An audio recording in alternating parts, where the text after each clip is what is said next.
When you Ghana, where US about dollars. America. Ghana dollars. And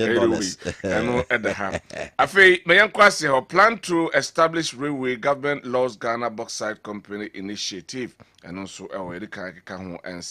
lack of coordination between fiscal and monetary authorities in government worrying where Gideon Buakom also sama or the ababe to Igranobeka and friends and fiscal policy no any monetary policy no as a disparity kakra a womb na amom finance and economics and chess because an interest rate no ba na eba fo e kosoro interest rate. Increasing by a percentage. First 27%. And a friend treasury bill this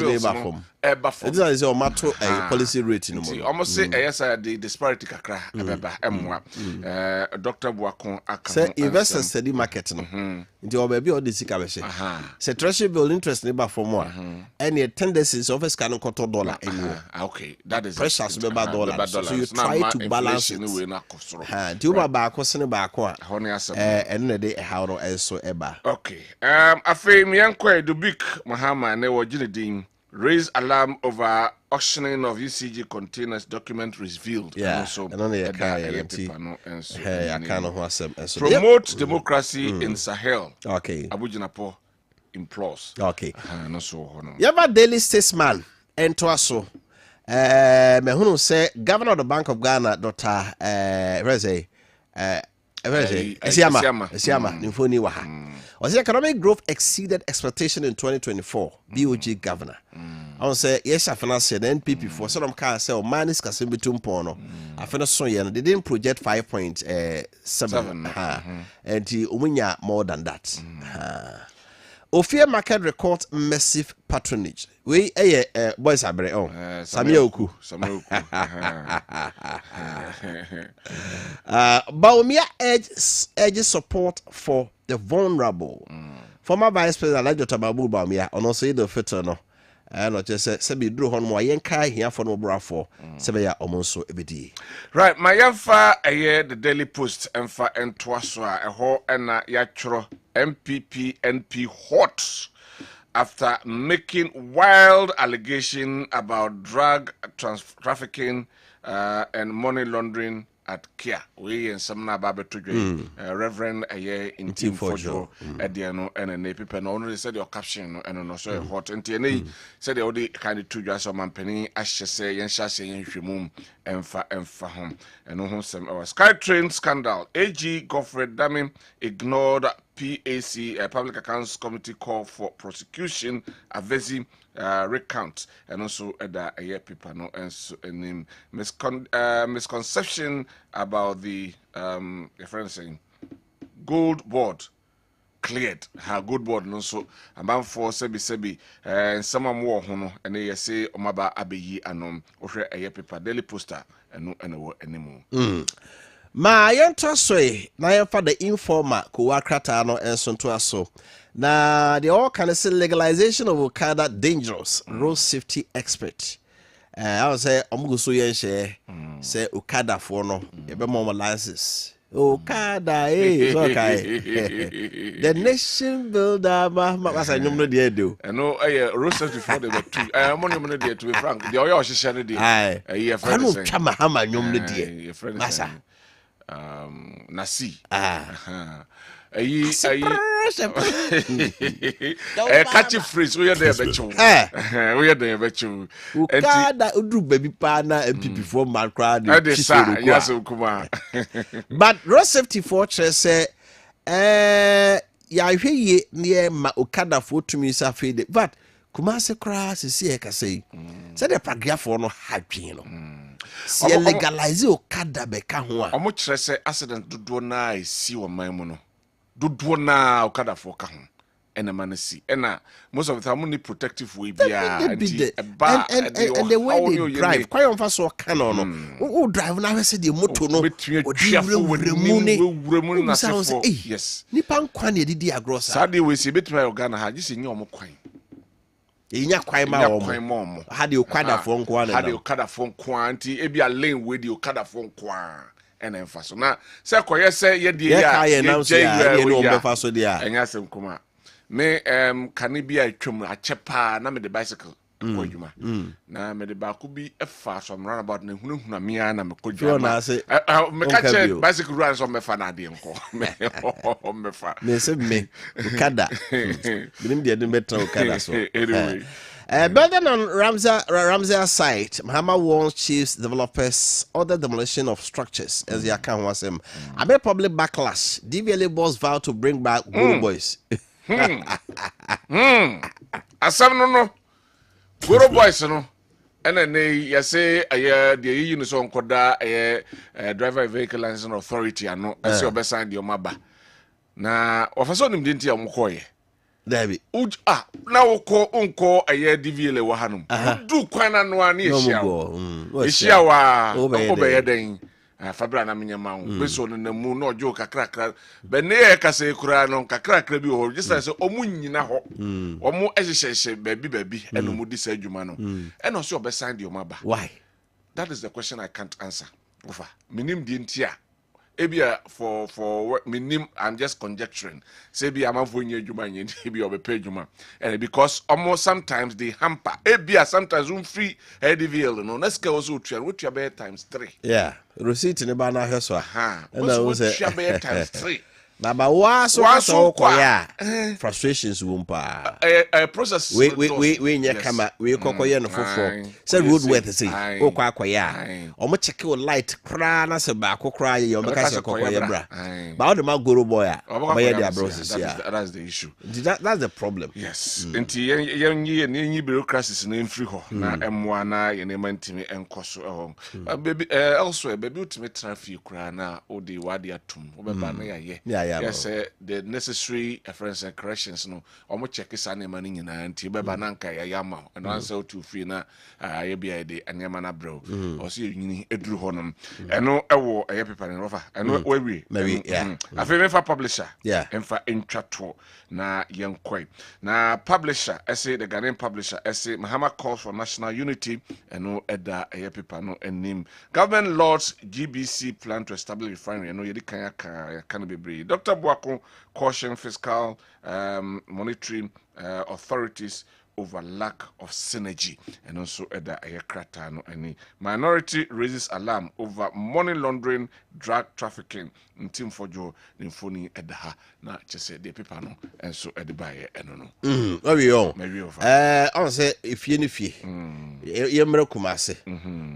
people sin nyina do no wa won krai timi ya na kumase so de ne hia me pa new trust o sheda ye na separate new trust preferential treatment new trust eno na ye kuwa krata e wo kumase timi so mo project mame ye da bia na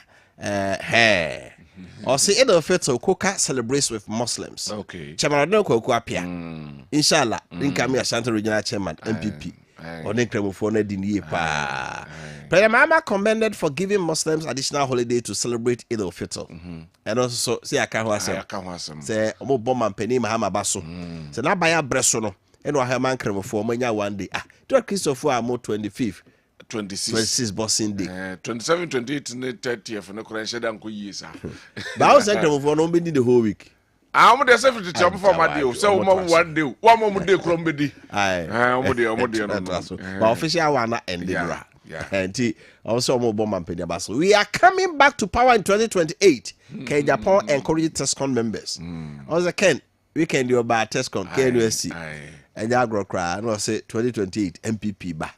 but okasemba akose omuhia nkabomu no de nkabomu no de omu ehia nkabomu pa de ene omanya nkabomu pa de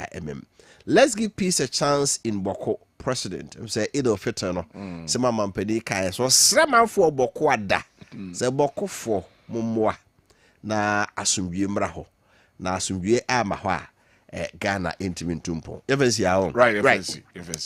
Evensia na yenko yenim right here on Maakye Kessben 93.3FM toyo brenwa na ngotwabo apa ho sima enum na yenkonko tie sema Reverend intimfo jo kaye okansem mienu yedi kan chese aeroplane mienu bi ba Ghana memo month of March a etwemu yi na aeroplane ne bae no baako ye air ambulance ye edu pro bi yare be fa na basahre soko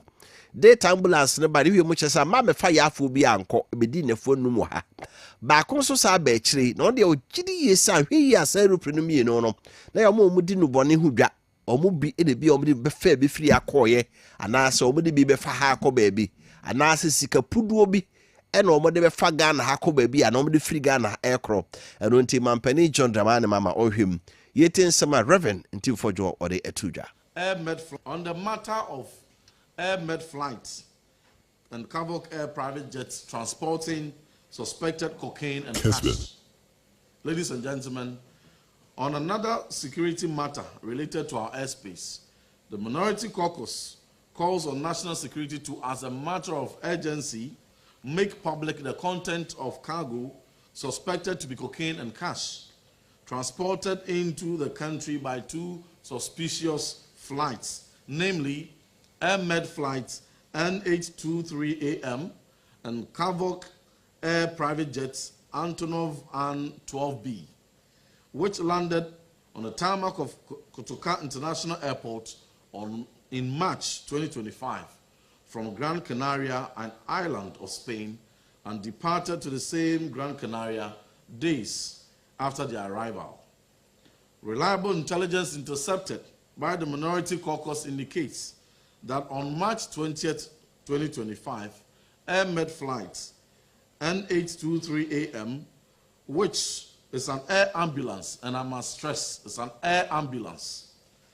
designed specifically to carry patients, landed at Kotoka International Airport in Accra, Ghana, and remained in the country for 5 days before departing Kessben. 1 a.m. on March 25th, 2025, back to Gran Canaria. Our intelligence further persists that no patient was transported by the said Air Med flights, neither to nor from Accra. There is no evidence of medical referral of or patients accompanying or on board the flights on either legs of the flights. We are reliably informed that contrary to the expectation that the Air Med flight would carry patients, the purpose for which it was designed and operates, it rather on this occasion carried suspicious cargo suspected to be cocaine and cash in various United States dollars denominations. In a related development, a private jet, Kavok Air Antonov An-12B, also landed at Kotoka International Airport on March 12, 2025, from the same island of Spain, Gran Canaria, and remained in the country for 13 days and departed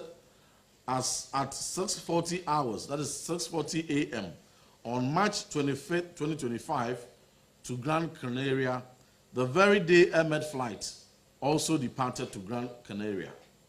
While it is intriguing that the two suspicious flights would depart to the same location on the same day, even more intriguing is the cargo suspiciously transported by these aircrafts to and from Gran Canaria, an island known for its notoriety in drug trafficking, money laundering, among others. We call on national security to make full disclosure of the content of the cargo carried by these two aircraft into the country, as well as the cargo carried out of the country by the same aircrafts to Gran Canaria, consistent with the principle of transit. On the matter of Air Med flights and Kavok Air. We ayan semwa Reverend Intim Fojo ye MPP Mrashabujeni ode etudwa efa edu premier bi o se ba Ghana wo hunu de ombeye na obabi efiri ba ye no e ba bia nubone hu adwadie de omo ya de pa nti ahwe ya de bia nubone na ondo fa Ghana na omba fa bi firi ha ana sikapuduo bi na omo de betwam na omba fa firi Ghana akoya ba hwe hu enya no ko no kae enora beto dwa na nsane ne mpo de beto dwa se Ghana soja for poso no on se omai bia no international law of the maritime international maritime law no kire se omai bia no wo 12 nautical miles epono da ho a wo 12 nautical miles a efiri mpo ano e de ko epono mu 12 nautical miles no eye oman ne dia. After 12 nautical miles no oman ne sa wo 200 nautical miles ye frɛ no exclusive economic zone. Eho eye oman no wo dia eho na wo betu petro wobɛhwɛ mineral gas bibia wonko a wodea enti Ghana ya sojafo oposo navy no omote sa exclusive economic zone no so omote ano omote fanse friends say enye exclusive economic zone ano no te nemo omote Ghana ye coastal area baby a 12 nautical miles no kopem no eno no ye wo another contiguous 12 nautical miles a omobo ban se suhyen bia ntimi nwura Ghana memu sa sojafo na wo ho no ena pirates ye ka se pirate a kebeka se Ghana ha akwamukafo ha pirates omde omte nsuo so omo ma asase ani omo ene Ghana sojafo de akobo ani ho a yete se captain eni mu sojafo no bi kura no omo kidnap omo ache omo no mum domko eno 17 for just yenko yenhwemu na MPP abreso no mpese omo to suhyema bi a sojafo no opono so a ebe mo mo ya ho aye hare na obi a peso wura Ghana ye zone no mu no omo ne de abo ani yentie no so de okay. On National Security's raid on 12 containers containing gold and cash. On February 9, 2025, National Security conducted a major raid on a warehouse in Sappeman in the South Municipality in Accra. On National Security's raid on 12 containers containing gold and cash. On February 9, 2025, National Security conducted Kessben. a major raid on a warehouse in Sappeman in the South Municipality in Accra, where they uncovered 12 20-foot containers filled with gold bars and unspecified amount of cash in various denominations of US dollars and Ghana cedis, worth over several billions of dollars released, in which the public was informed of investigations being conducted by the Ghana Navy into a suspected pirate attack on a Ghanaian registered fishing vessel, Magazine 1, which attack took place in Ghanaian waters on the evening of Thursday, March 27, 2025. The press release further provided that at approximately 17:53 hours, reports indicated that 7 armed individuals suspected to be pirates boarded the ship and fired warning shots, prompting several crew members to seek cover in a safe area. The pirates allegedly stayed on board for 3 hours after assembling all on deck and confiscating their mobile phones. The captain, chief mates, and chief engineer of the vessel, all believed to be Chinese nationals, were allegedly kidnapped by the pirates and remain missing. While we urge full-scale investigation into the incident to apprehend the pirates, we call on the government to resource the Ghana Navy with the required complement of offshore patrol vessels to fully equip the Ghana Navy to more comprehensively and effectively safeguard our waters. Ladies and gentlemen of the press, you will recall the diligent attempt of the erstwhile government to procure 2 offshore vessels for the Ghana Navy in 2024. This plan, in its final stages, was fiercely opposed by the NDC in Parliament, who called for the process to be terminated. Indeed, subsequently, the process of purchase was thus aborted. As pirates are aware of Ghana press release, we somewhere Reverend Intim Fojo ya okasama NPP minority kuketwa no mrashawo mu wode eto edwa efa piracy poso akwamukafo ha ya omone Ghana sojafo poso ro edebebo ani na omache captain of the vessel ani emu adwumafo bi oche so me China for o se NPP abreso no na omutu anamo bi se ombeto sushema fufuro mienu bi ebema sojafo no ho aye hare wo epono so na omatimi so in fact asase ani e ka amro so ha o ba akopono so a ehu chen asase ani ebisa what the shipping vessels here na wi ase America for the etwam, China for the etwam, Japan for the etwam,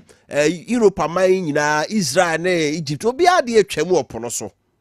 enti epono so ho no de ehu wo de wo epono so epono da o tetrete ba mra ho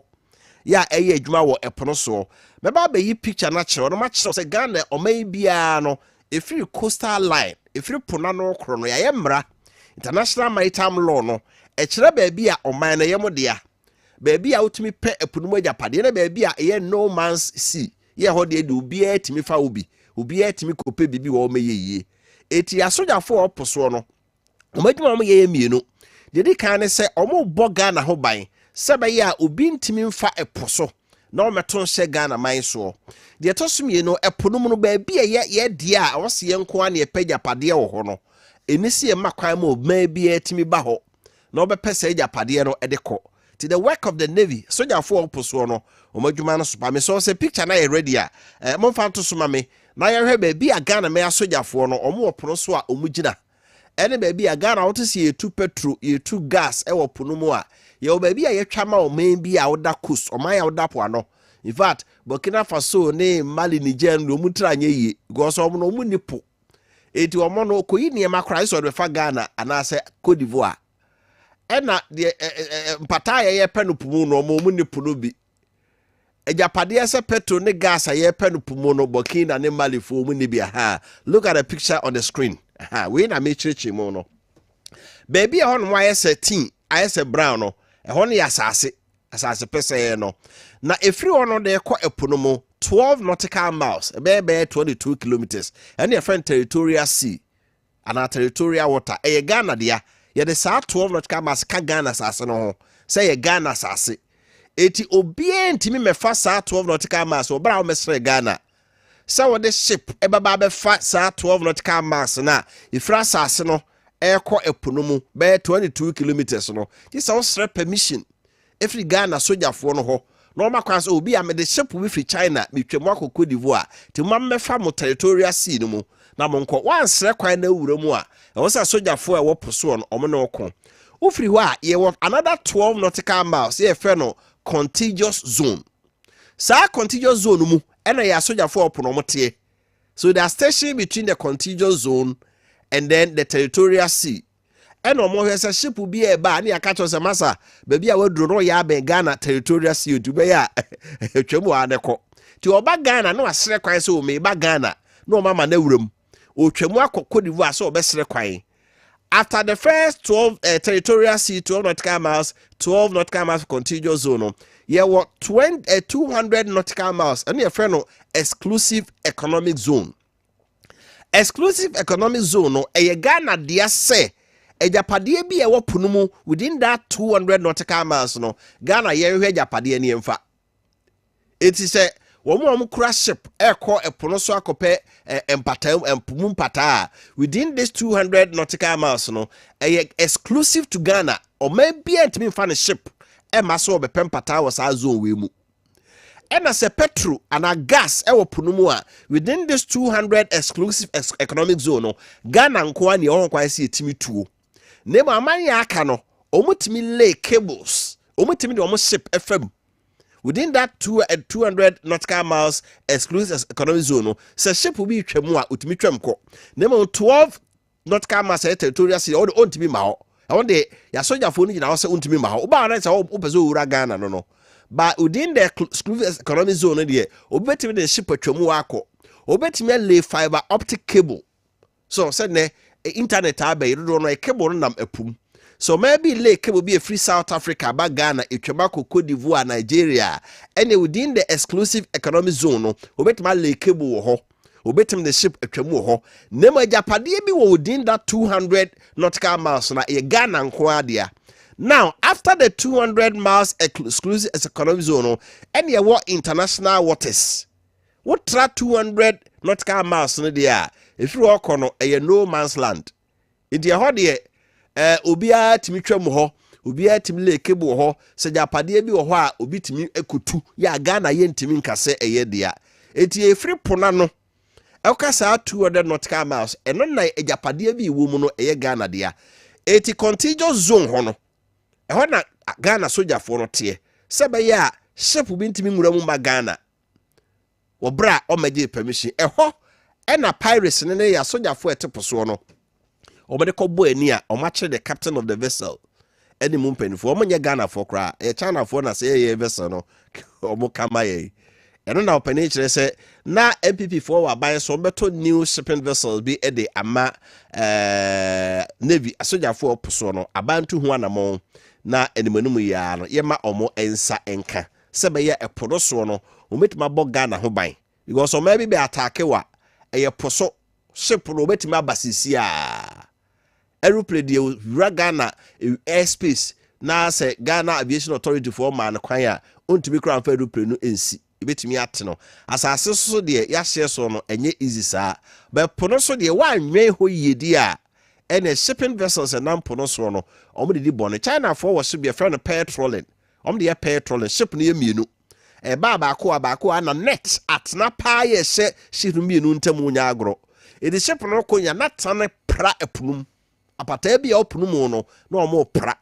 eyi mpata ne ba nyina omo mfidie wo ship no mu a eyi fish ne ba no na ye were ho ne ye kane eti onkodru China memo no na mpata bia wayi no opono mu no wakane ne nyina aguntuturu wa mawie edi petroling sa China for the edwuma otranye no me fa Ghana on be pra epono mu nyina ye pata ne nya ba akokra na ye de ye bibia nti that is just by the way somewhere minority no de ato dwa baba modern say in Sabeka the security analyst but before then omampani jo ma kire say wahunu wate sansem ya minority na ka no into authority national security so omonhwe na ontu eho enso anamo my yankwa no so quickly ne Dr. Sadiq Educhum security analyst including komo if this piracy attack course so e epono so no Ghana yetie ye bambo da ye the captain of the navy more ponoso ya fa no domum kode a Ghana say Dr. Sotienka ya mwa channel pe wa Kessben FM so meje so me nyama na mpom ye de nyame ado na mo so na me dia chen na sana ne tie se Ghana Navy asojafo oposo no pirates bi akọ attack wo mo a the captain of the ship ni egbefuko afọ bi enomum ok ye bambo ho nsem ewo eposo no hu no say Bajo ola ene mu nshada anya wa nti mante wo okay bajo afi de ye aha na me busa se na sana ne tie se pirates bi attack ya sojafo Navy ene omo vessel ye wo eposo ya afa captain mu bi kra enomum ya yente ho asem bio Ghana ye bambo ye Navy asojafo ewe ya hye so oposo no omo bambo adwuma omo ye no hu no say ma mincha wetie for eba ye bambo hu so mefa ye nisichem ho ye be kan say Kessben enye ade eye bad in terms of equipment and not the necessary tools are as I say the Ghana Navy if you can ever say about it will be there now so we need more so far so we look at how they have protected our territorial waters now we think that is one of the best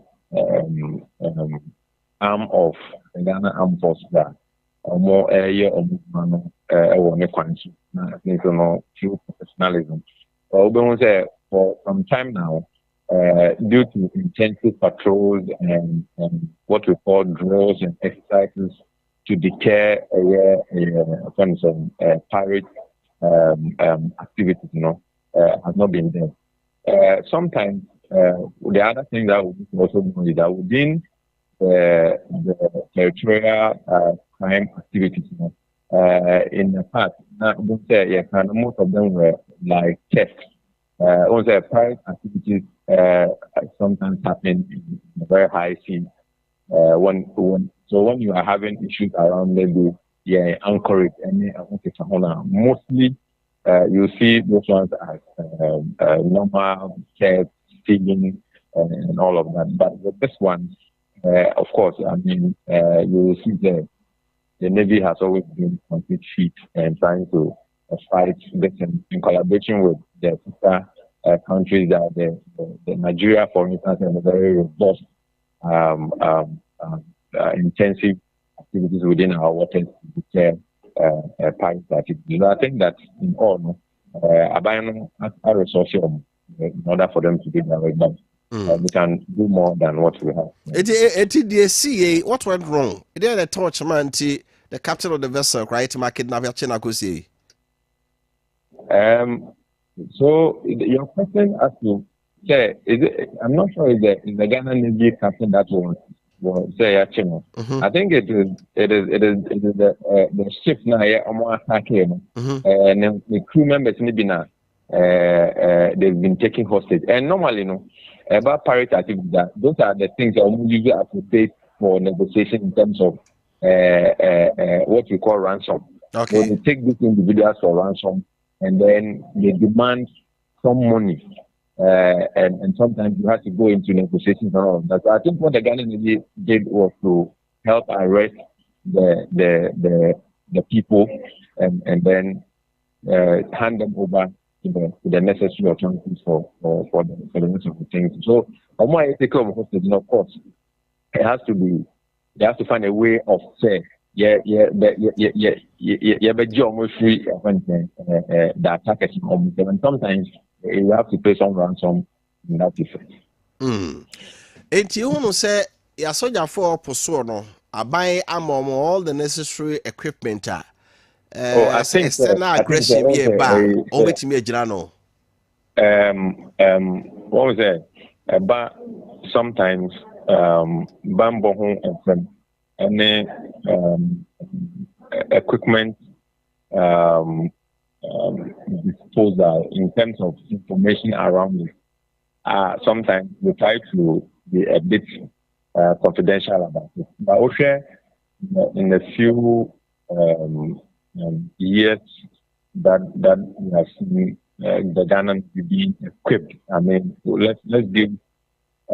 due respect for the SY regime. I think the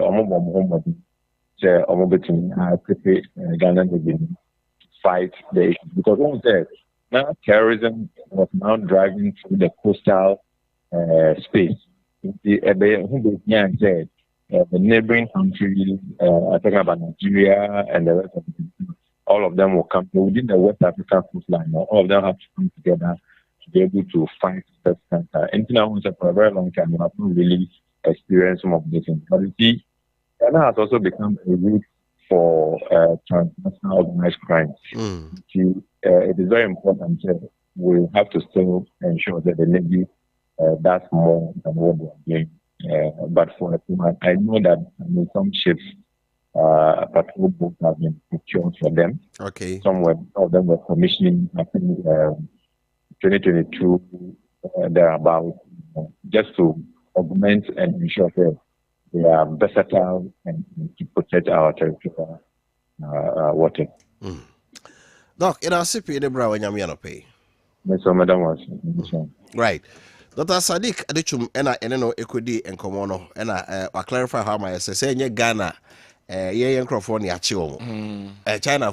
for no I'm say China for no more attack because M1 was say a vessel China for mu na ye they kidnap wo but a conflict they should kidnap wo kidnap ebia more attacking ya chi bi by intimaking, but the report was that ye vessel no na omo captains na wom no omo kidnap bi the call. Sir, that's the report. That's the report I think say they should be clear on that one. Yeah, say pirates mum na ye chi e bi dia, then definitely say ya make headway. Yes, ya make headway, but the information yen say ye vessel na omo attack you no, the captains na wom no omo chi bi kwa omo take you hostage and unless omo kidnap omo de ko. I was even thinking say your relationship with China kra no saying any baby because omo citizens and omo man nti say Dr. Richum so be kan aye bibi kakra. But all in all no, I think say yen shadan te sansem we be say koso ye mam ha. I say most of the time pirates are attacking as yen time who be. That should tell us the ejuma yen navy no eye ewo ye pono so. I think say nema kakra omuhia no and they should be given because Ghana the nim say expertise in the ewo but the equipment and expertise in be kwa ebe me nya the no also na make up of that do akonsade no o se doctor papa bia ni abro change Ghana ye wo bi wa ha but enema na omo dey be ka no ene di bi wo ha di opani bi yare a yes e ne kwa abrochi enye se bi omo eye ade chen ye Ghana doctors kwa abrochi so omo soro yes of course Mama Ka was Professor Frimpong Boateng was the first blacks to make an open heart surgery Germany yes nipa odi kan pai nipa akomam eye operation it how can you tell me say you near be before betima say ade enye possible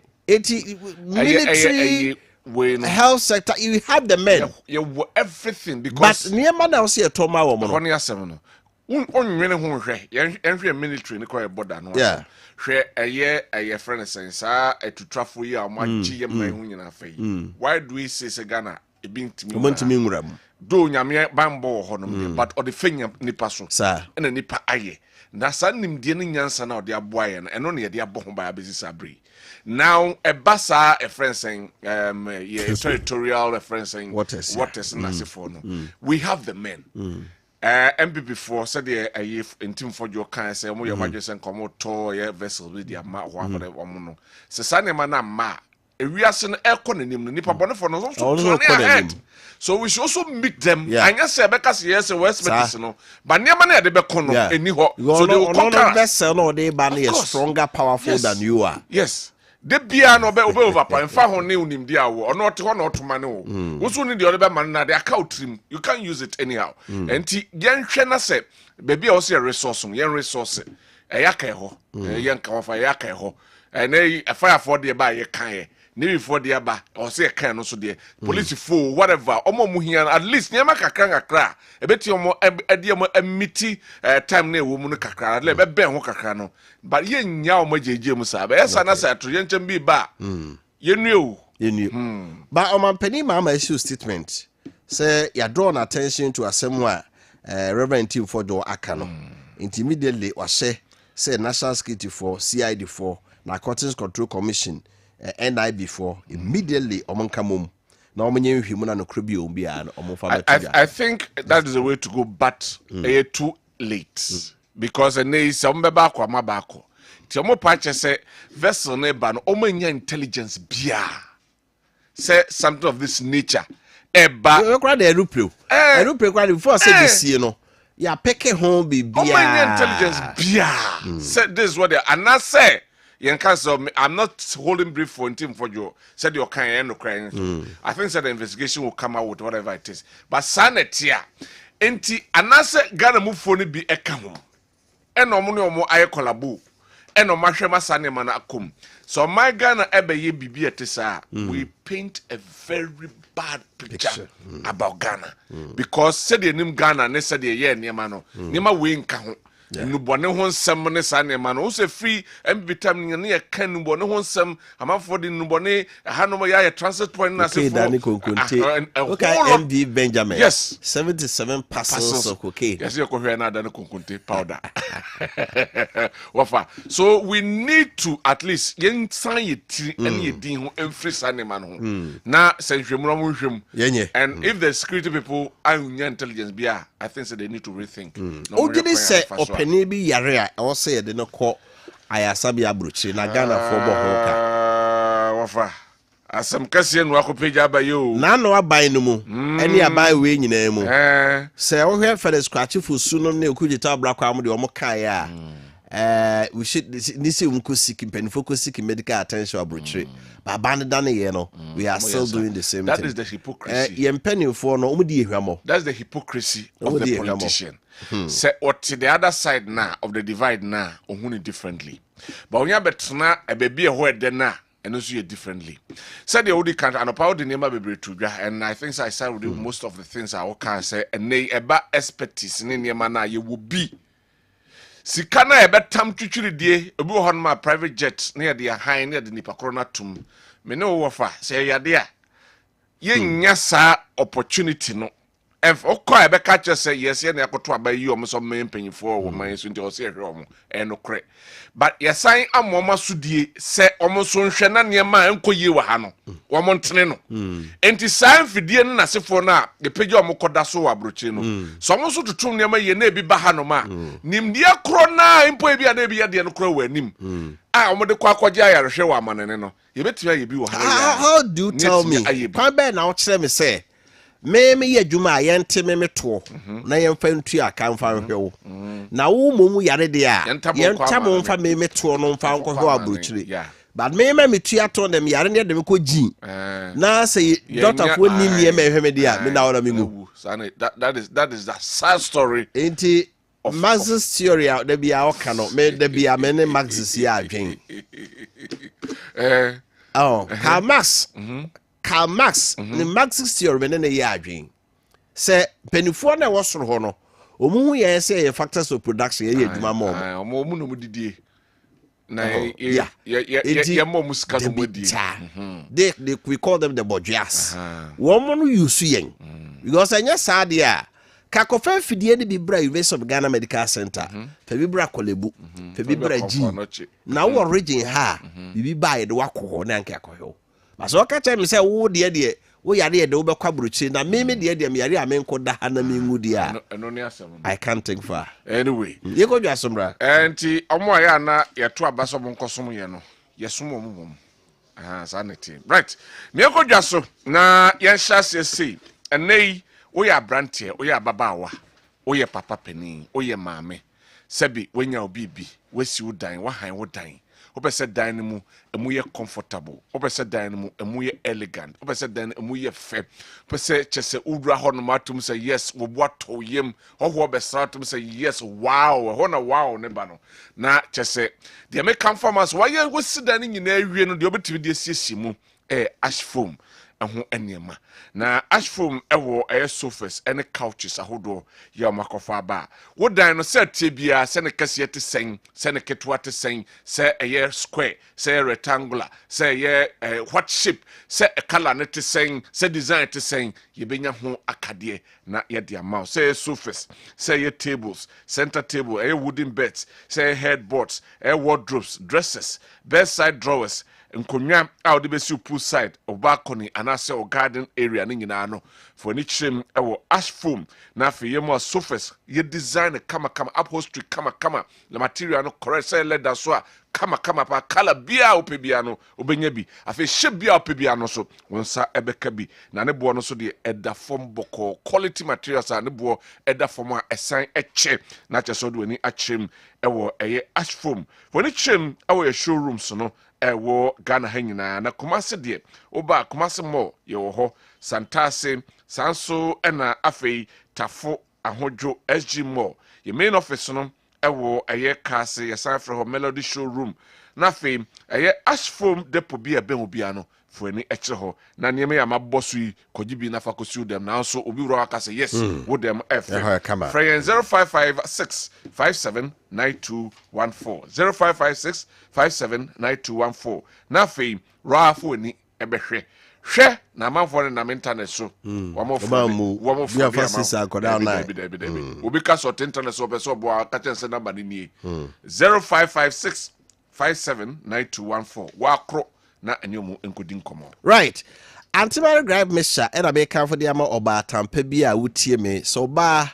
abofra wawo no fe no anya dakro kan fie mienu a ohia antimary gripe mixture e wo fie ho to bi ansakwara no na ne yam ye ne ya ne yam sanfro bu se oyiyi mframa akwara ne fifiri sen a obu se na ne yam ahyase ya ehwie ebasa najo onna ena wadabi oyi ade na kwara isu tiem misro ba tampa bia o antimary gripe mixture e wo de fie ya ode emakodai ti woni bia e kan for the mouth CNS chemist for the diaba se medi aba ta kagiremu omodi ape antimary gripe mixture na o makoda ne bia no pa awia na dwono mu a ne ho beye den na da bia wadi agro asre ne dura na jo wada na form na so watobi wadabi pebito e pharmacy shop bi e bewo antimary gripe mixture FDF ajatum se ye ma emofra omanya dakokoka emfie mienu ene utu kwanse Asia na woko Europe na ko America na woko anase continent bia o ma bia wo pese utu kwan koso bia no mesew e ba sa dadwe no eme o dadwe wate enu nti na Kessben travel and tour e wo honom wo de fa wo ha no bedan ye e ho nhihye nyina no de fa dan ye na nya rehyimu e wo because ya adwuma mfiti p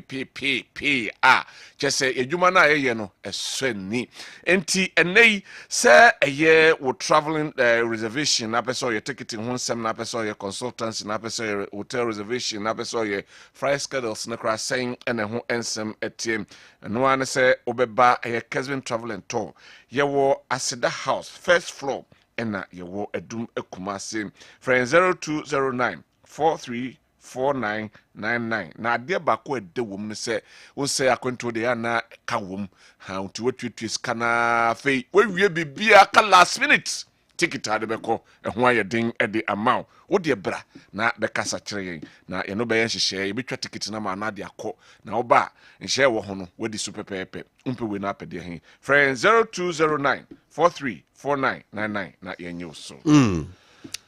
Afei maame nkamfo ema se detol mi se detol fretiti obia nim detol de ede ne wo detol ne ma bɛn na ode bi wo fie sisi a edoso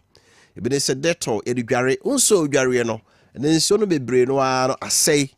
enti se wanfa detol engumu a emoamo ayefo ani huom James ye de ade ba no ebetimi afra unsum akofa ha obro nti udware a one nkwara na nyina mu nsuo no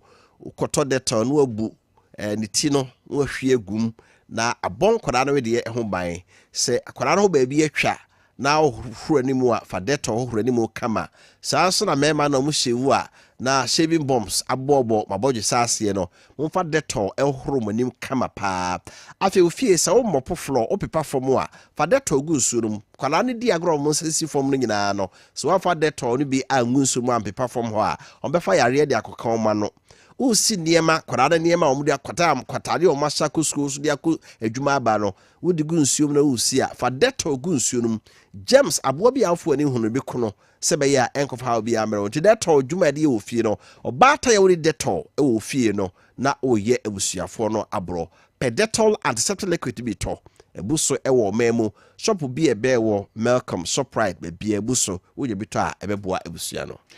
Mabondan akwakopim ewo Kumasi Rotary Park ne ho na KMA marriage registry no ewo me office osisi a meka sei enei akoyo kodan na ope eye customary marriage certificate a udidi adanse se wawade na wawade ne traditionally a eno no for 102 Ghana cedis bra me honum sisi a office ho yebeji na ye bi e de amount ebi so na asore de na wo yede ye eye ordinance marriage certificate 242 Ghana cedis and also the bar ubenya wo certificate weja awade ope certificate di adanse se weja awade customary de na efie de no 350 Ghana cedis na odiaba na wajo certificate boko afei o certificates ayira ope se ohu a fa 52 Ghana cedis bra ebetimi ahwe na ayidu ho adwuma the amount. So certificate in original wo ope a true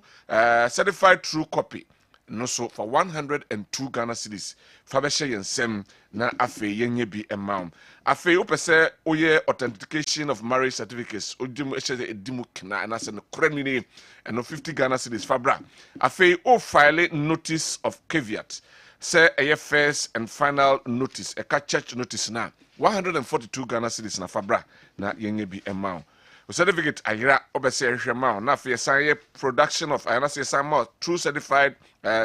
true copy 152 Ghana cedis fabra na yenye amount. Wo ye obi a wonwade ye wo pe certificate na dia dia dance say me asemesi me nwade ye na ho adanse nie eno ye bachelor stroke Spencer certificate eno so ye be ye the amount afei weja wade obi na gina na mu ejai ema wo wawade obi ene gina mu ewade ema wo ene ye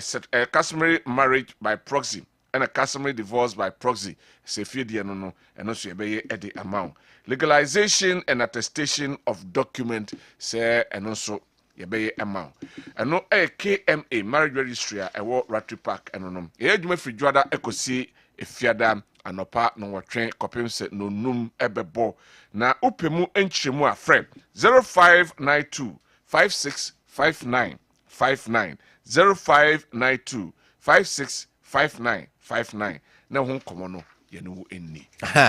Kessben University College na free a school for na mowie SHS no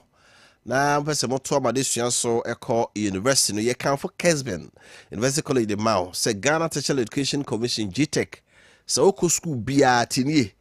tertiary education bia okwa GTech enye ntumo no ye ma certificate ade ko ba bia enye ye di hwemu say a university Ghana Tertiary Education Commission ajatum ana the dia dance ne se Kessben University on certificate bia no every KNUSC neighbor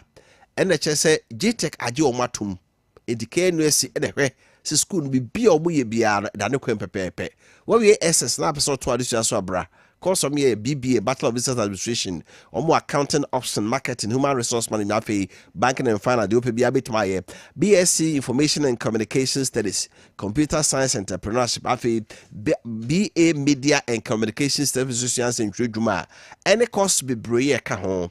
admission requirements what we SSR person back Kessben University College also was it and SSC with 3 credit passes English Integrated Science and Commerce and I feel the 3 elective subject back home a cow aggregated boom in a 36 and I say grace a up to D when you fear do not we a mature student who experience bra on suit me to addition and then say yeah but no say one could school cry no nyini na so to be can try e bie kwama also so bra de besua de pedigree na ebi ubenya form no bi ato e o multi credit savings and loans nkrabata bi akro bi a woso wotie yen se multi credit savings and loans nkrabata honko ade a Kessben University College admission form bi ho afi Kumasi City campus no ebedum eni aseda house den ye wo mu ne di hwe no mu afi Kessben Media Kumasi dum aseda house en kran Kessben Twin Towers wo kwame Kumasi ko ho a wo sabe kabi omo main campus no okunta se Lake Road Kumasi City campus no edum ene ne aseda building edi ehwe no mu ene won kasa 0501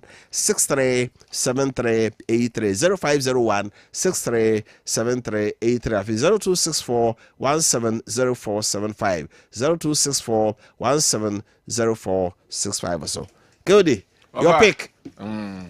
My pick. Na kampese meka verse but the kind edi ho enkomo epen dada say enei ye ka say higher transit point at the ama money laundering and a drug no ho sensem no wofa one thing I matnase am ho no say kan Ghana ne yenye sanema no na onti sanema no emfa Ghana ho te kosi sen ene nei eye akoye se amanfo edi eye nnema no bono ho edwa gise ye de besoa Ghana na Ghana akoye eye conduit point and as a transit point ne de akọ ni nyina ekokosi se ene ye jai manema bi ekoso ewo ye mamu ha titru galamse ho sensem no behwa foreigners na ba be wrem ewo ha wo mo ka ho bi say Burkina Faso kra na ye no more wo behwa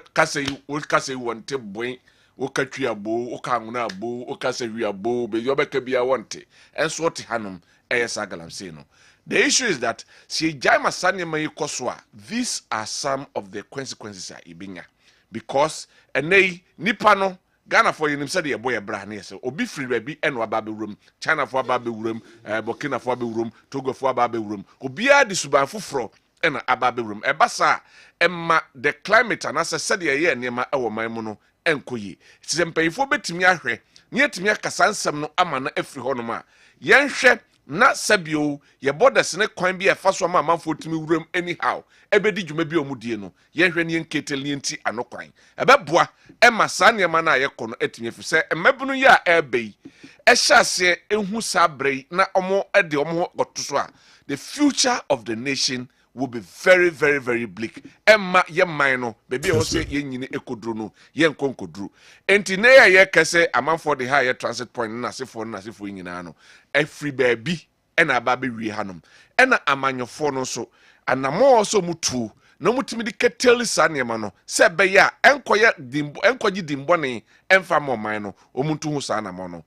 The authorities also mohwe se nei se no kre se orantim for Johnson na woka no ewo mu a se dem di kan edit to dwa no wo manya intelligence bia plane ba besia no o ma hu bibia wo mu afei no mampani ebe ma eye directive se yenye hwehwemu those times ana ne man banti o ma hu bibia nti o ma ntimi anteki any step se ye no kre se ne ma no wo mu a se nya no kre so dia na sa alarm na sebio se owura ne ewe na no so yenhwemu yi na yenka honsem anye yi a ahwe sa edimbone aga na eje no internationally entimi emwan over IGP say aposifo a omoye police commanders e wo mining districts no obe transfer wo mu nyina if you say galamsey fight no say ebetimi akona etu ase a just say the security in the district aye mine e ho no omutumi gina brane bi kire say so your police officer and police commander yeah the call district here mining site mining area see ano ye okudru ho a enche shebrebe sisa obenya ka foforo udan na de dada unsiwie ye no obewie ne ntem kra IGP say omunyira obesesa omo. The question is osesa omu wie a wo mo ede wo mbekro no wo mo so nkoye bia na efi say what transfer post ni bi so no nko mining district a ninua no kwa akoyi no kwa komsa ske ne hotel so ha de obedura say ne ye no o kire wo dwuma no ni so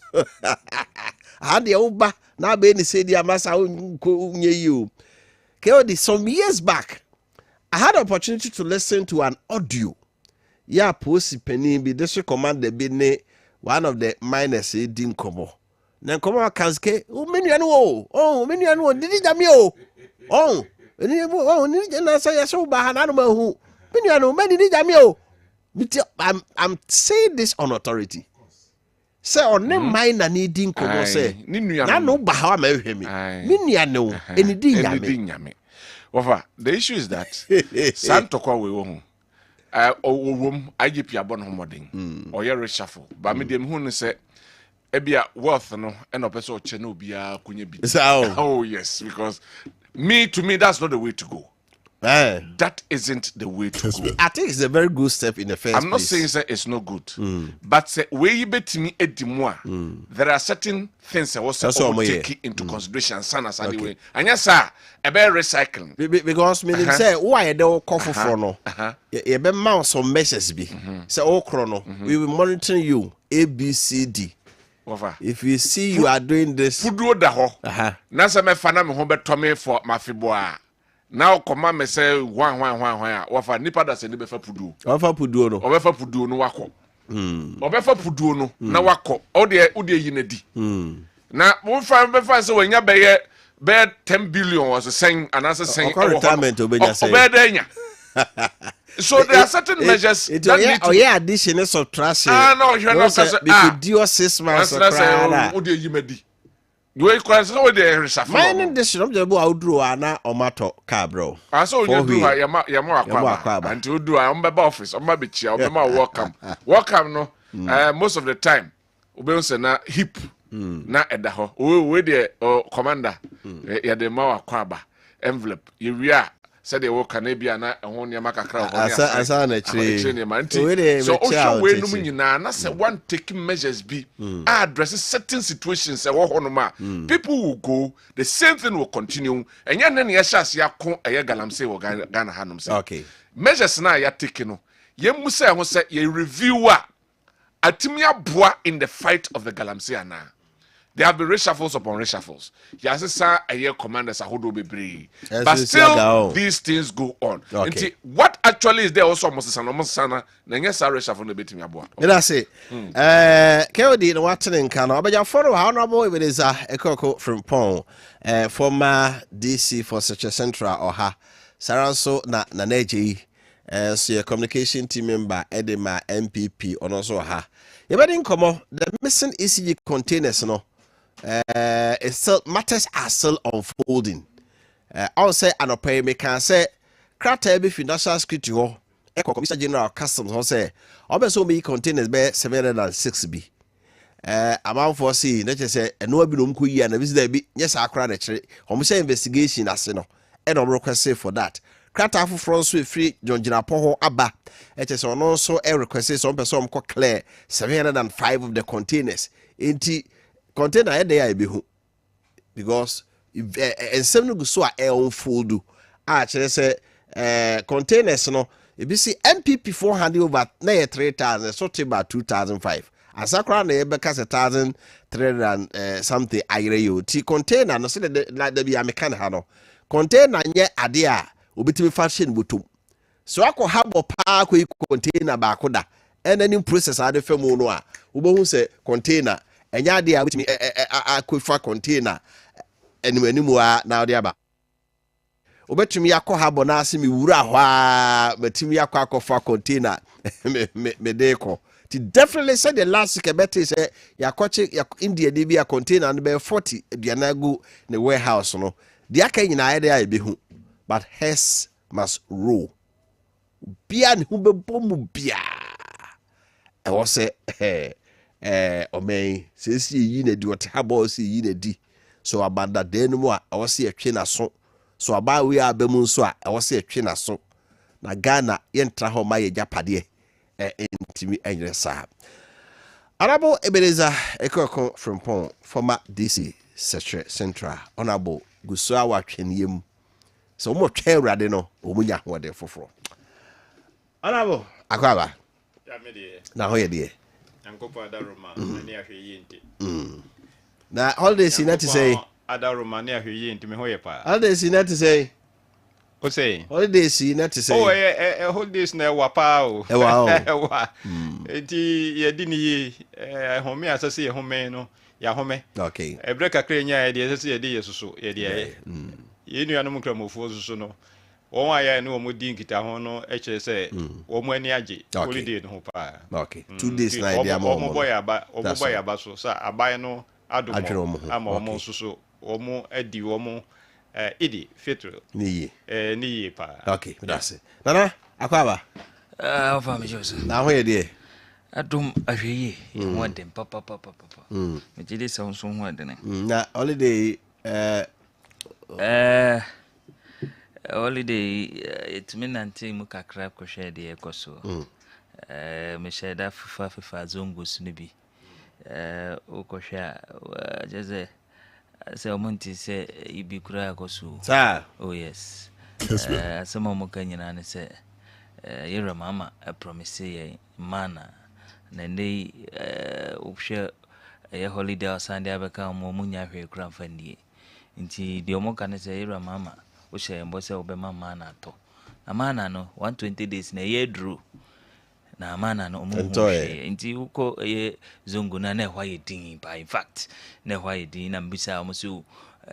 omo sala ketu na mso that's sala ketu akura de nka ehu se mo chichichi na zongo ma ehwam ze uko ye zongo ahonte se na mkura omo chinam bi tufa nkofo hwinimu wo ehonom na ze mekofa ha ze nka mekohwe se betumi enyama na fufu ebia na chese ba omanchinam omato omakala TV akota black and white ba mra do dan kwa kufa do tie so no na ufa zongo ma wo se enam chipamo chinam papa when say tufa hwinimu ho say say yes abam papa na net so no na say the friends enkoyi era mama enkoyi era say arabo avesha say so nabo e de behwe mampani asem aka build on waterways ya hwe ECG containers nema here pa there are other issues by your branding bray nya kwan na yenka ni nyina bi akwan be mu a 1 or 2 comments be on the other issues on your behwe my shall say free mampani asem okan building on waterways o say clear structures are sisi subonke mu nyina hunu say yo ansa na meka bibi afa o mampani de no ho na machia me wofa si abranti so jama na ne da ya me ne ne hia so so ye hia pe ya la so ne hia yo ne hia yeah machia no ne hia abranti no de me hia on sa na ye wi ada me tu on fususu sa ka ho te se de da no na ayi kano Boaten kano Dr. Boaten kano ye se sabri ya waba wo kabi mane party no ene ade no but me de me ka kire wo mo ne se enya bra ya wo bitimi aka se obi akwakoto ne Color TV akwakoto black and white. Yes, akwakoto black and white no bosu me ensa pe no ni agana fo fa mu mfi nwotwe no bebre ni me se eno ma nkoyie ama omampani dada abra ya wode ne kasa nyina kwa wie ya o magana fo baabae no ne nsem okoka no parliament no wo wie ya ama kufu bua eyi na no wanya sembia nka wanya sembia nka na hwe da dimpa abra ya ama kufu say officially no President means I'm sorry, Major. Yeah, say the entire until American as I didn't have now because what was him in every who was him in every and you are not going to say. What by no Ghana for and the H say, Ubo money and as well more thing. Now, one more as him, more can say, what more home than cry. Yeah, Ghana, ye bar. Dudu amamumu ya Fourth Republic no woni abaya ya wa mo ho modern kura nti bosu emi ansa pe die anka mesere mranti se nya de eso mo kan no de eso mo kan se ye nyina e mo mpaye se ka no mo twi ni condemn no ye nsiesie ne ye hwe de nyankopon e aduma e betimi aye right all right o mampani de o kan de ne kan no na abra ya ye nam ene ye mantem so a ya ye tete no ne ye hunu no e kire se de o mompani ka no ne kapa no nana se wohwe se be ahimfu bi ensase no waton ni nyina awie waton ni nyina woni asase bia ya woton bi o but obedi ade a still a of asase aton ope bia sa aton na ne aka eye hen eye street mu de aka eye nsuo ho a ya yesi yensa si yesi dai o nsuo ho a ya ukoko gina ye geographic aka ukoko gina wo hwe topography na e chese susai ni nsuo ye to nyina e ho na se fa onyame ayi ni gotato ho ya chese nsuo no ho na e fa no e ho e no no ukotwitwa nsase se ye nkonkosi dai na nsuo no to ahe na be fa ya e be ko na me de o mampani ka we ni nyina no na me sa ka se yen development planners make physical development planners any assembly so no ye mo ye homone wo sa de no so ye di sia ya wani abre na peso hwe se amanfo ye o mu sisi dai ba bia nse so o mu sisi no wo ba ko ho a wo be bre pa mimi se na me wo nsuta na bre bi wo ho a me na mo a ba bia ye obi sisi dai no hu se nse se ho ene wo sie wonye pebet nso ne nani abre no peso ba bia obi di kio so sie nse se odi sie nso ne nani abre ho na peso odi sie wo suma se yenko na bia nipa no a ya o si da o ba bia nse se o sie no kra yenko stop no a wo be hunu a da bi afachire ni asa akoche ni kutuba se o ye na enkonko no na me kan ne say president am a very good directive but more na more form o mo de be ye adwuma no e ho ni asemi na se offer ukoba bi ti say Rwanda na wo se u si dai na u si de ba bia ye obi ma kwan a wo be de no wasi enya de o be ma kwan kura na ade bi kura no mo ya ye fe ne se o se de mo asia ye table ya no se u si dai na se eben ba bia ye street wa o mo ma kwan e ma wonye ni enye ni straight da gi so shepu ano no se de be ya obi ba obehu nanimu because ba bi wo kura wonam a na wo si main street mu a se ka na mepa nsi road no mu kura unhu se ka ba na se ka ba se de esi ai street no ni se de esi da no ana se wo no ya to no enso so aha de street mu ni esi dai area ba bia ya mete e kwan se ya ye site plan ni se ha se ne kwan da na e ho no ohini bia kwa akoton ama obi na o si kwan no ya che se wunye kwan ni wakwa akosi main road no wo waton na sa no ma we ni nyina no ade nti na ese basa enti no so mampani ka ne ka no but adwuma ni nyina kokowie district assemblies no go mampani de se ono no e wo center or wo capital or nkran waka but ye betumi de adwuma gi se ye wo fom no especially district assemblies to ye hwa se ye betumi de adwuma ya ntimi amfa anya adwuma o mampani wo kakra waka no kwa na afei waka ne saa no na wa ya eye wo mo adwuma so wo mo hwe sa amanfo nsi dai e wo ba bi a ya ensuo nam waterways no na se o mo anyo mo adwuma wi a asotwen bi esese ye de mo mo no ofa asese ye de mo mo because ya anya ne saa de a ye de anu beka enso bibia ni ho a ye ebesie because ba bi a ya ebinum etwitwa na o mo ton ma o mo ya eye nsuo mu waterways no sika ya ebi gie no nye sika ketewa wo enye sika ketewa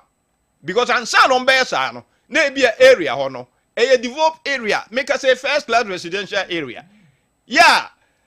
ho no ya ton sa se ya ho nyina okay enti no aka nsuo ho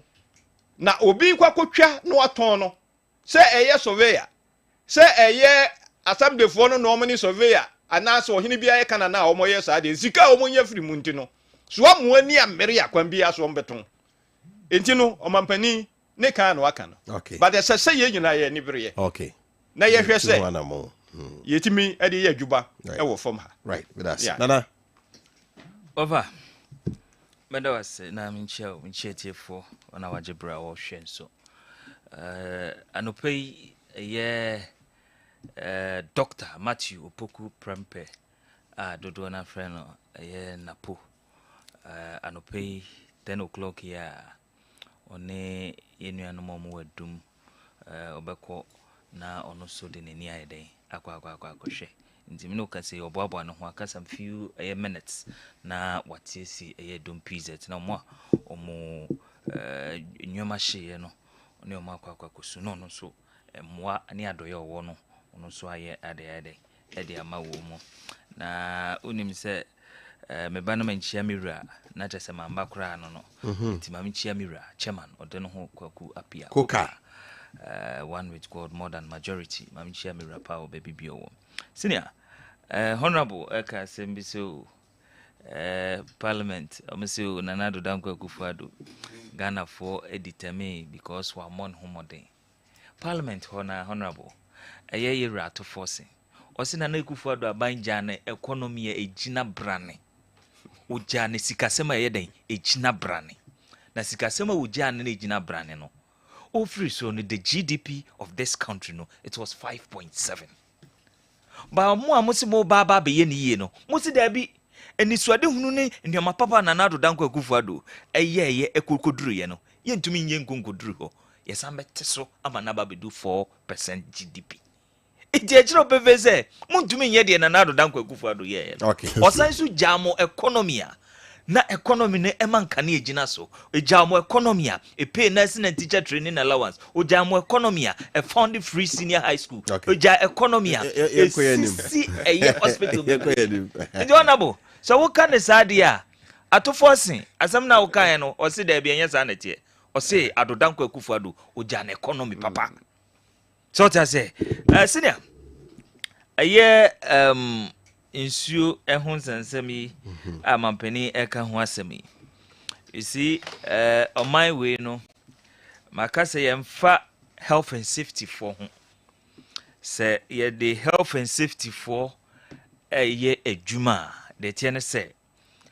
nka atoranchen bebre sisi wo krowe mu no nka be yede nka be brase because ye ti krum hai ayese indiscipline awo yafa di obi ape no ye okrowe mu na me kan o ba bi se ebo anwumre 4-5 emra enye adwuma okrowe mu weekends emra enye adwuma okrowe mu because ye hu enyoma aye ekoso ndi over insu asem aye ken enna me no kase de insu ni sha se totoye no me ko eye friends ahomaso area hono na wo hwe baby a ya sisi eye stores adan insuo ni gemu kakra na eyira fa eye stores e wo honum nyina ahomaso area mu hono ekọ baby a sa friends domi abrane ne mpotem hono insuo ne yira fa honum nyina na me bi say anaso jinkrofo mehu say ha eye waterlog area na he force na ma omo sa eye permit na Njoma beni de wakane nkomo within nkomo ewi na oman ni yetim no indiscipline awoyafa and also ye de amanyosem asay oman no bebi ani kwan se ye aye ade kura no na amanyosem nti ye ewo ho because asem obeka kire won say ya ban na ye de aba and honorable ebedi adanse se emra no wo eye assembly no de tie ne say se ne party fo ba na omsi ye kwakosi wo ha ne ka den pa ubo se constituency chairman jinem constituency secretary jinem ubo se penny we jinem o me na ise opeso de store si ha o ka enka iti indiscipline ne de ye pay ye wo kro we mu no eno na akofa sa ne o ma we aba Insu ya sha se ayetutoi. Ofe, ubehu enyoma ebesi okru we mo. Ebeyiri afa nkrofo nyoma bebre. But baby ana wo se nsuo ne fa no, yesisi adan ayeden esi honum nyina. Kofada kodwom eba. Me am constituency. Ye constituency, ye areas bi ho a eni kwan se yesi dan kra ho. But as we speak, ya feel honum nyina. Na yesi adan ne yeden ho no. Nsuo ne to a na eyiri fa ye ne ye kem. Ye wi a na assign de subo ne nyina akoyira aban tiri so. Ye de subo na akoyira aban tiri so. Say aban na hwe, but wuswa wonim say ehwo ye waterlog area. Waterlog area. Okay. And as we speak, nsuo to eto wo kromo azeze, ohun adum de we eyire. Ehina be yire. Ye namwa, ye didia ne atoatwe ne ba bi basa. Ye didia ne de atogotem. Ukoka obi be kato say na zoom line for no more. Be dey no manya adwuma ye. This is this time round. The president can, if you can walk the talk, so feed the be adwuma. You so be o technocrat a wanye na adwuma ye ni you know. Yes, I dear. Ofa ye mompai. Ebra no nti ye koyanim. Containers ayira oti energy minister. If you mu aye be ye ekire semo PP. Nana, what is your take? Ofa. Beda wasibium. Unim. Sa container yi asema ye ka ho asema. Kessben. Me wo video ni audio bi anka mebo ama. I free the current energy minister. So I say because the current energy minister catch and say Emra NDC take over. Ono aba anan ko e de nani ko hwe den e ko hwe 3,000 containers. Da foforo osamba he no o say 2,500. Adechi ye kosore ya o say out of that 2,500 no e move 1,300 ayira. Na ade wo mu ni Ghana fo nyina nti ase ne tse Emra MPP e free akunya so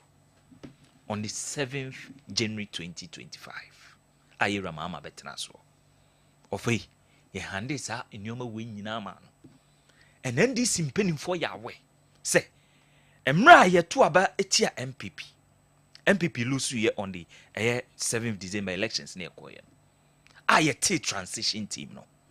Transition team on energy ni nyina no. Impending for any the transition team of the NDC no e babeshiai. Ema ye kyerɛkyerɛ wo mu nneoma na nado danko akufu ado aban e de abanyina nti ye fa akonya no so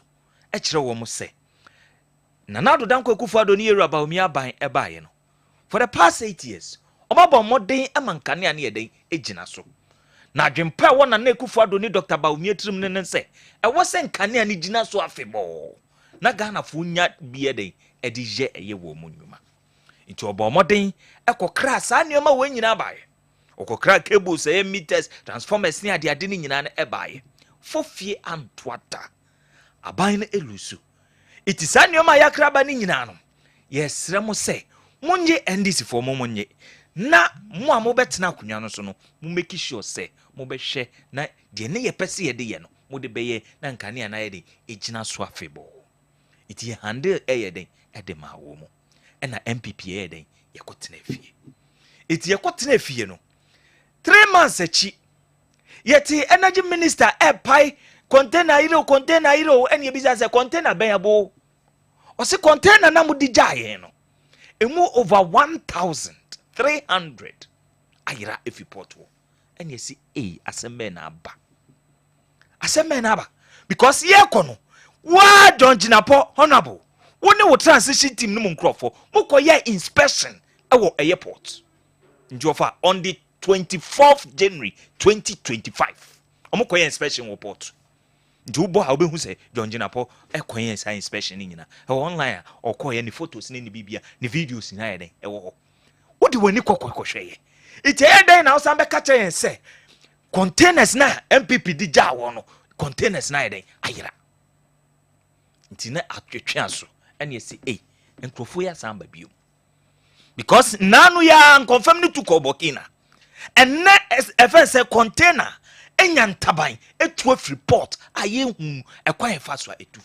etufi airport hono nti call say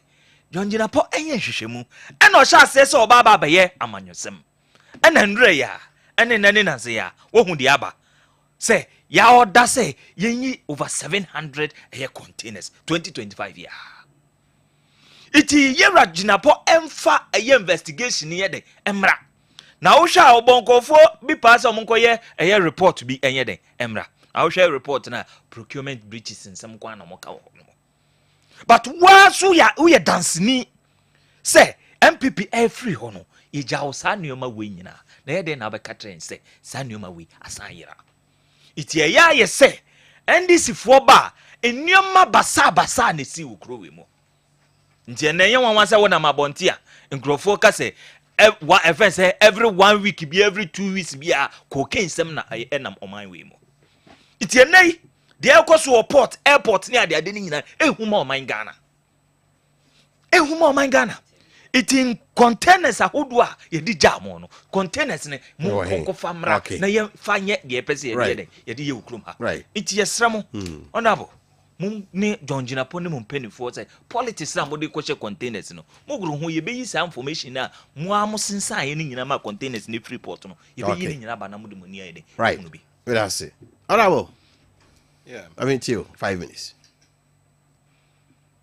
kabi mamen kabi amamu eye enkankan ye de ya hase se say multi-party amanyoku se amamu amanyoku ahodo amamu susu eye pa na we no bet na so a ne ahwemo a bre no bi so a so ye nto aba na se mo ya de amonto aso se mo anya de a monko mo bimra eye pa eno na asia ye nne ye hunu ne ye koso Ghana ha se aba ya ekoyi ne sa etena ho bi wa enka noma ya sa bre yi edadi yi enka nya de a ya nko bi abetie ebi di national service ni ha ekoso se enipa be se 80,000 ana brosa ye do mudi ahwo obi ani ho ne ye yisikadi ebi ne owura dubu ahen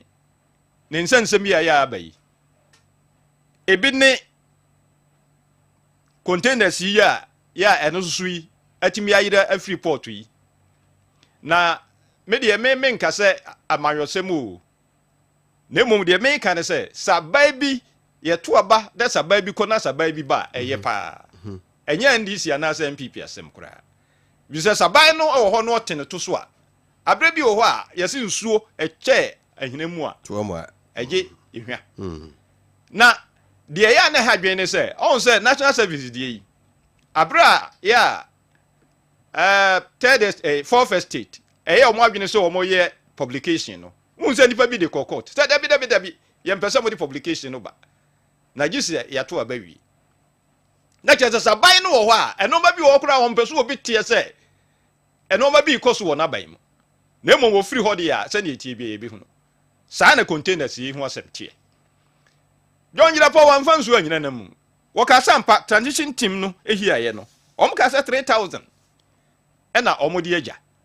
but abra ya wo call port ho no ko yenhwehwemu no Ghana Port and Harbour Authorities ne customs officers ne ka gyan da bi enye 3,000 na emom eye 2,500 wan fansu anyina nanum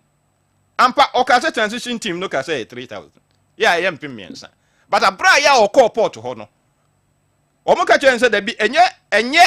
empem miensa na ye empem mienu ahanum no si da bi ene etwetwema so esese me yenhwehwemu na bra ya oye nhwehwemu no ene ohunu se empo 2,500 no aya we num se wo ho no emu 1,300 kura so eni ho na se de menua branch yi kan ebeye din se minister wakoport na wo se wo kwakoye inspection na containers about 2,500 wo ho obeye day and the minister no o de how many hours na obeye inspection aya obehu say 2,500 containers ni nyina wo na me bisa how many hours na de be wo fi say easy say minister wo say be port na me kwakoye me kwakohwe me port matese containers bi wo ho na me kwakoye say na esitie eno de e bie wani kwa nebi a olive kwakọ hwe ne The last yekoso also in year enie 2005. na mom sa wo kokan ne baako 2500 say the AC ahyeche no aye sisi ho no To me. wanya dia ya obi Ama no so tin na say oto bo asese wo ba out obeka bibia. Na wo hunu the correct figure. say ono de all ka bia ye ne a obi aka kire no say transition team aka kire no. What about said you catch the orange no cry? Aha, say transition team there ya ka kire no say nya no kuro nya magana fo hunu say the transition team no kan no. Wako port ho support fo no ne kaso fo no so aka bibia kire wa magana fo so hunu say de o mu aka kire wo no. Na woni menya dwen. E so magana fo hu. Say 3000 anya 3000 o.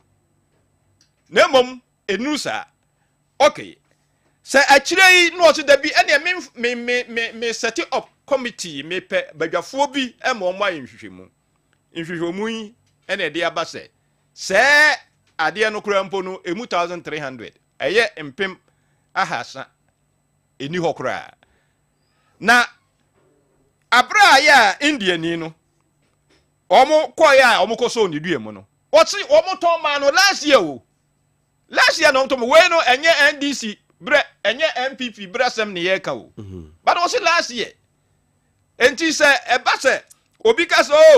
e amanyosem NDC ni MPP asem a me de me offer enye NDC ni MPP asem na meka but o say last year And obi ton man no. China fo no a ya omo so ye kokoso omu no enhwemu kire se ade no ekokogu omo okura no ache Ghana ni China fo edumienu na Ghana ni baako eno man kogu omo ache omo kura omo anane kura awi ya aka kakra bi na eno na me ka se ampa eye because wa bai na wo ho a na che no ma we bi eno ma se bi si a ya na wo pese o ye katasumu omu aso se de obi nka se oh wo wa bai breso ene no ma ya ti sei asi Okay. na woni ho de a ye ti me hwehwemu na se hwehwemu no eba eboa Ghana o nya se eboa bai bi ana se eboa party bi me de me sa na me ka no eboa Ghana e mo fa ye electricity company of Ghana amane ya ye hunu nyina se de efre ni o Okay. se de efre ni da bia da no om so ya boka e ka ya bo ni ntino e se electricity no ya tumu se de be ya betumi ya te ye ka se nya no o na mom drum kata se de project na ebu Yes sir. Okay. so enti no hwehwemu no de beba Okay. na mom tie de ebu gyina po ka no na se o tie ni yie na se enya mayosem anare se fa nyoma kan kura aka se sa no ma we de ade aye ekoso so te se o ka sa wo se ade aye ekoso na me de ha me ne se anka ne breso no onim se sa no ma no koso na no onim anka o ma Ghana fo enti na nka hwehwemu se so ye no wo ye Fine. Okay. na mom wo anka bibibia na mom abra ya woni ho no no so ye board chairman na we yesie no afa no waka so ade aye ekoso eno de me ne nya adwene ko Right. But I say, my main concern my pahomra. Na yenko Tabia Heba Center, yenko he apumden. Holidays ya manfo akwadwo mani. We nam no a ya Tabia na oncho de also be ya ubenya hode. So baba, kwaba. Ya ijabos. Na ho ye de. Yesu adom me ho ye pa na so ye. Na me adom. Holidays we do say manfo chele. Manfo adi. Omo de free ada no. And that class ya kra fia da nwumre o. Oh fine. Fine. Me da kwesi ada dwada brada. Ghana 4 days. And that crass said they no pay no. And say basa na o start edwuma oku na midweek say na aye 2 kondegedo. O say say o ko edwuma say onko. And then na wo ka kire. And then me mama ma ye Tabia herbal mixture no na me fa zanike ne enka ho. Emfa mo mo che say. Un say said ye nyina ye omo ye achiwia no. Na ye nyina ye gu ni wie ye no. Na afe yes abididi there was say your body na ye dey fasting no ye lose ye no was ye gaining it back na ye no betimi abie didi ye Tabia herbal mixture no ene betimi ama ye didi ye eni me kanfo de ama ye nyina anye se me ka se ye echiwia ni ntino ye se ya uza fonkwa ne betimi anom da bi na emom me kanfo de ama nyina on se ye Ramadan mu sei na ye ne omu nyina na ye fasting no enti ye mu bi wo ho a on se ye reduce kakra enti wo se nya Tabia herbal mixture no malaria de na eno nso no bina bi wo mu a boost your appetite no ema wo ye fasting ni nyina na wo kon no aduane na wo break a wonya fruit kakra bi to yam na wa penso bi aka ho no this is the time a edidie na wa nidi ni nyina na wo so nom tabia herbal mixture no na etimi bie wo yam ema otimi didi kama na afei so ye didi anwa minim say from Monday no ene ye nra ne de said this Ramadan na omo hye den kum na makese no but omo wo bi no de omo kum kakra enti nam de omo awia fine pa enti mesro tabia heba mexcha no wa hwinam no pebi na wane doso na afei yi malaria nim nyina mfru ni padua nim na enyi yare bia mfru ni padua nim emmo ho ban enti malaria no sebe ya yare bi emeka mputupru na o kohwehwe nura hudo bebre de bia wa ha se boss ba ko kasa do se o mampanyi je o mo niam bebre ba me de de jaw ye tabia herbal products no eno ne ade ehia pa ye wa pom de ho aduro na me de jaw mesre apom de o ma ne hia wa e very good ade obi ntimi nyim free wusem se wa wo de wa pom de be hye oni wa nkasa won sem na obe make sure se enura wonum ko oni paduam eniema hodo a wo de ko oni padua nim no enko fanso nso aso boni bia mfamre na ememu no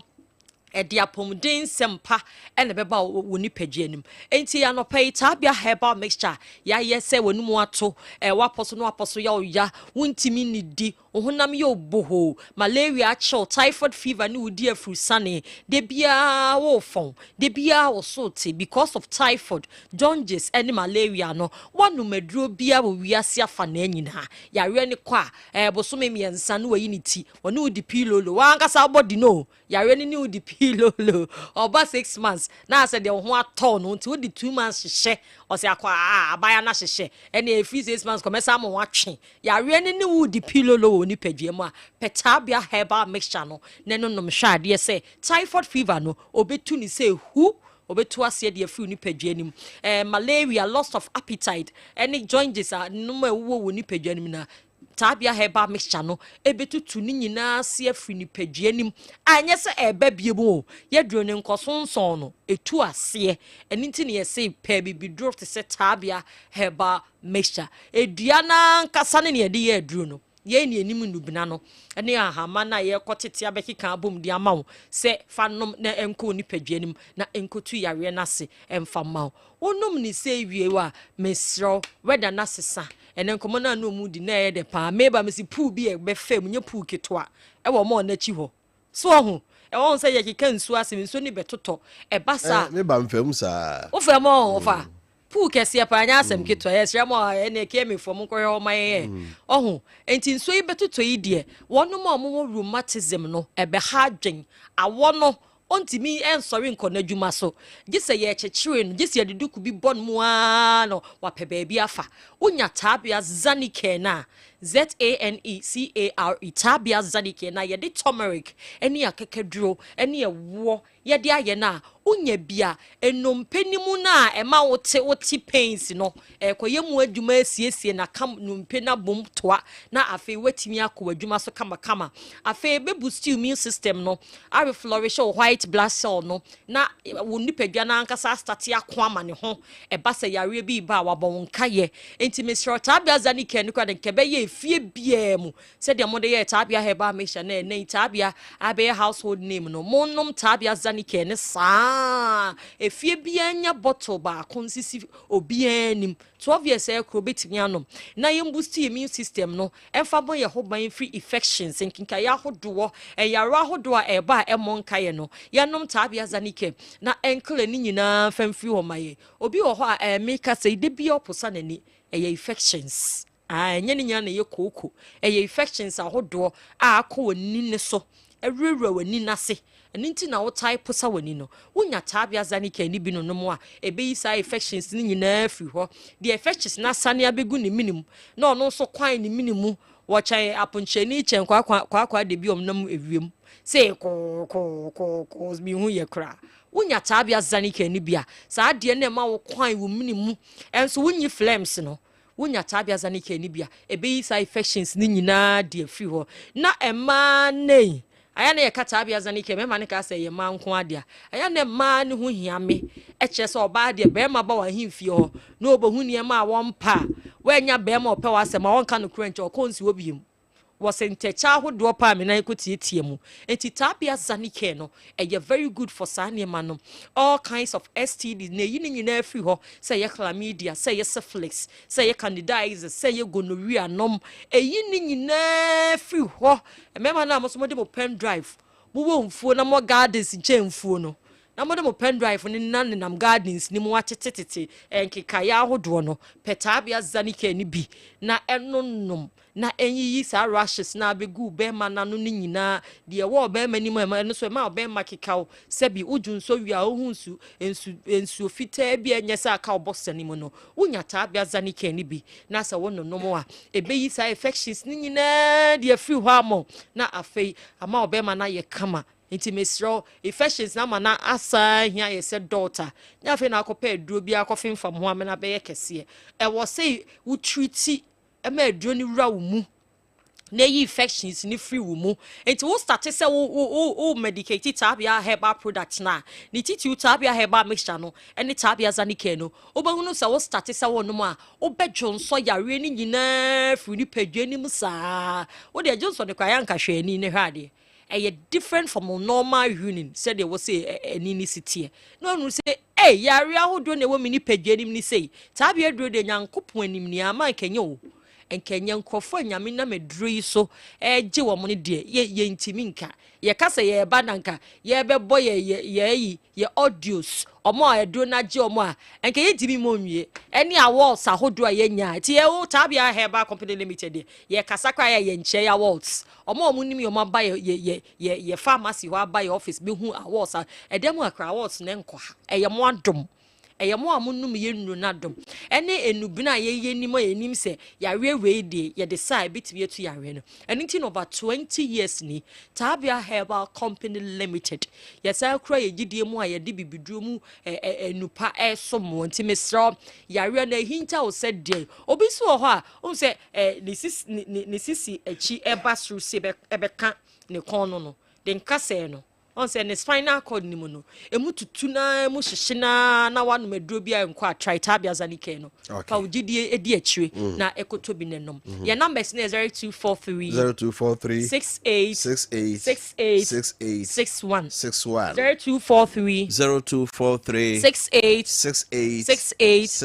61 and I say 0245 74 92 06 0245 74 92 06 edro open dodo eso atwa ebomodin afo wani eche imrom Kumasi drug lane ho sa na meka no omo wo ho bebre obehu apidank ho misty wo ho dani herbal colinac nom wonom do so patasi ye chi heye de Sax pharmacy NNA pharmacy Genai pharmacy no menkran so Kings Walk na naboache dependable Hallows anyone more maka so nyane so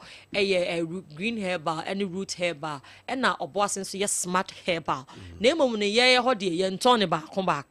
on say all the numbers need to just say and nkofo ka say bi kwa ye clinic kra but ye clinic ye pharmaceutical company ye herbal production in kwa ti me stop pick your numbers no they want ya see fire product no ho what you do no say na unsi no no de akwanche bi apese oje fa product no sika twa bi anim ye free consultation the numbers should be number is 0243 68 61 and I say 0245 74 92 06 Appiah Herbal product no also no be right so my that's it. That's it. Yeah, it was for Breno Asso. Yes, so I don't know. Honorable, Mama, 10 seconds be na for we, my uncle. Me can no say. Say, a mamono could say no be caught, no be bar. Eyepa. Boama bibia, swakatebia. Sa bibia, swakatebia. Okay, a subi. Because near or no hoda dano. Ya na dadwene ne say no ma bi nko yie na epia ebegu na ban nani mu ase enti won pese pie kura na cha service die sa na ye okay omo ko esisi obi ehun se na etie eye adubu ahede yi They are all still allegations anyway. Allegation ekura mpo ade watie no kire se asem a ya ese Ghana fo etie so what you say allegation they say ne ansa na court no ebebuano okay ubeka say allegation but utie the attorney general na kan ya who say asem a right ya enya sem papa that's nana papa so na ECG for etie okay and also that's papa Ofa right President Mama Babemu eko bosome 9 ni 4 months bosome miensa ni eko bosome 9 okay unim wa bobo siankoa 80 billion just 3 months in government bosiankoa wa bonkoa 80 billion dia na odi aye okro we mu ena wa wo say Ghana mabunu pa adwuma ya o ma wo mu adwuma ne binye sika wudi wo presidency wonko ano esu chan sika wodi akose yefanye ya akwan and the billions of cedis okay we say Akufo-Addo the 327 million and a year compensation and no mama so won tibida and na president mama sika won ne boys ni die ewo ni Jubilee House o kakra no aye 2.7 billion okay that's it that's it e was for me brother tia me pa ne mo mfa krato we ngurem na usu amofa aye odikro na usu mfa ne odikro kwa me poku omo Kubase krofrom tinie na usu amofa ene odikro kwa mpoku omo Kubase krofrom omo so mo 7,000 acres of land eda ho a omo ton na saasi wetim dia yefuo wetim dia siadan na de bonda fompa ofiri okọ Buankrai land port ye just 2 kilometers e obi a wo passase Kubase krofrom ifiri okọ Buankrai land port no just 2 kilometers 7,000 acres nya grokra indi enkrata e wasase nyina bibia e kama